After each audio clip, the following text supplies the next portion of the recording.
tata asekuru watiko muzukuru asekuru watiko muzukuru asekuru muri munhu mukuru zvekuti ndati senzeni iye senzeni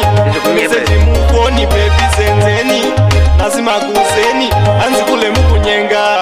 kule nyaya yako handisi kunzvenga kule bebi rako ndiro randinyenga kule inini handigone kunyenga kule ukadaro ndobva ndarisenga kule nyaya yako handisi kunzvenga kule bebi rako ndiro randinyenga kule inini handigone kunyenga kule ukadaro ndobva ndarisenga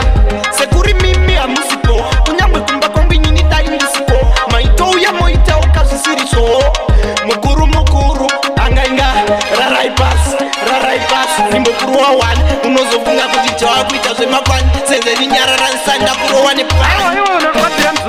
nyaya yako handisi kunzvenga kule bebi rako ndiro randinyenga kule inini handigone kunyenga kule ukadaro ndobva ndarisenga kule nyaya yako handisi kunzvenga kule bebi rako ndiro randinyenga kule inini handigone kunyenga kule ukadaro ndobva ndarisenga imhosva here mukadzi wakanondifarira zvavakuita ndinoshaya pekunyarira pamukadzi unonyanya kuchengera ndosaka mhaka wandipomera sekuru ndati muneshuwa nazvo here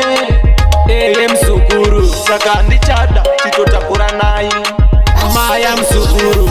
nyaya yako handisi kunzvenga kule bebi rako ndiro randinyenga kule inini handigone kunyenga kule ukadaro ndobva ndarisenga kule nyaya yako handisi kunzvenga kule bebi rako ndiro randinyenga kule inini handigone kunyenga kule ukadaro ndobva ndarisenga senzeni iye senzeni meseji mufoni bebi senzeni nasi makuzeni